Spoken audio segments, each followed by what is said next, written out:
Estão com a gente aqui a Cristiane Birger, que é presidente da CIB, e a advogada Leila Pisque Frank, também tem relações aí com as entidades empresariais, assessora jurídica, para falar de um assunto muito importante. Uma reunião que aconteceu ontem em Blumenau e abordou o assunto barragens aqui na região do Vale, barragens do Alto Vale.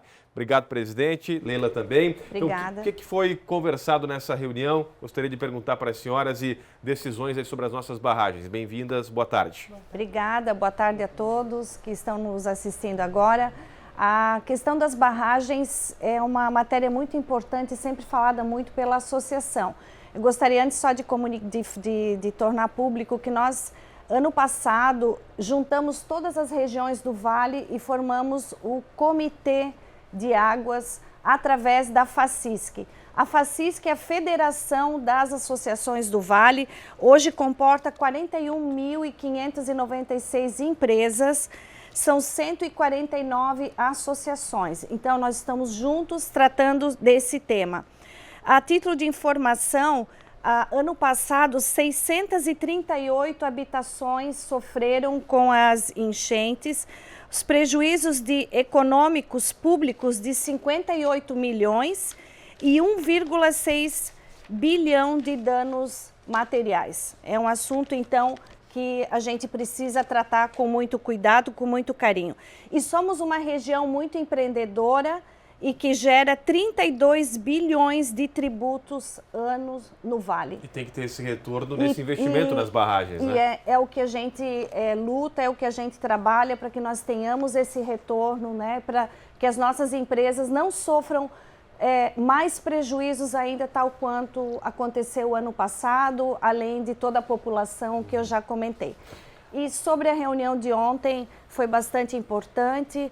E a doutora Leila, que faz parte do comitê, pode falar um pouquinho melhor? Pode ser, por gentileza, então, doutora Leila, porque, olha, teve participação do governo do estado, dos indígenas, da justiça, das entidades. Então, a justiça está realmente tentando resolver essa parada de 20 anos. É isso mesmo, doutora? É isso. Então, o que acontece?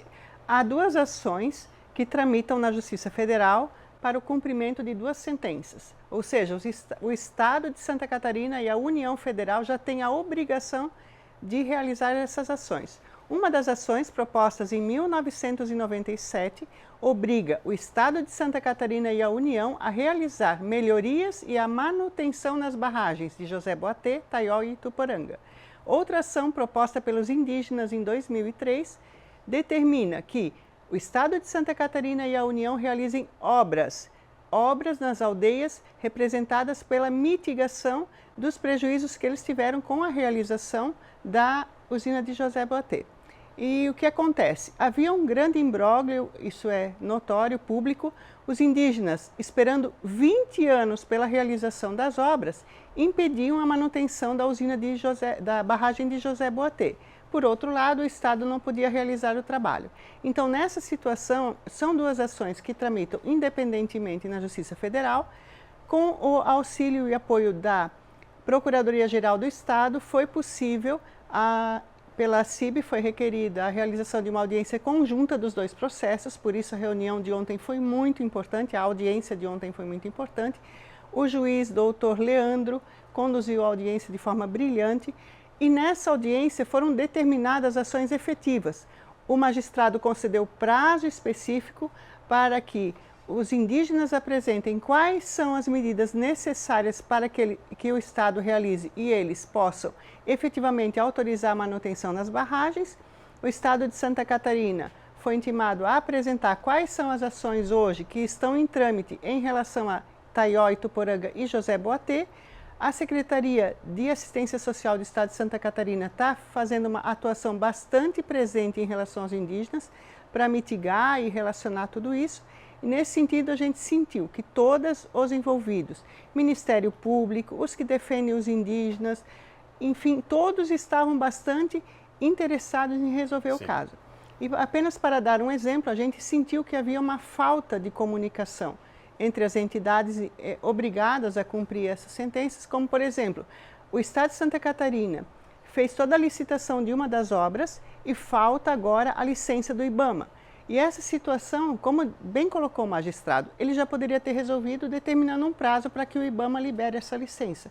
Então, nesse sentido, a gente percebeu o quão importante é a atuação das entidades para que, de uma forma conjunta, a gente consiga, de uma vez por todas, ao longo desses 20 anos, né, finalmente conseguir essas obras. Tomara, né, que seja mais um passo aí para encaminhar a solução e que a gente tenha a operação das barragens com tranquilidade no momento necessário. Na história recente do Brasil, a gente viu o que aconteceu no Rio Grande do Sul agora, né? A tragédia que foi com a falta de operação dos equipamentos, coisa estragada, né? E olha a tragédia que os gaúchos estão vivendo, a gente não quer passar por isso aqui. Nós que já, na nossa história mostra a quantidade de tragédias que já ocorreram aqui também em Santa Catarina e na região do Vale.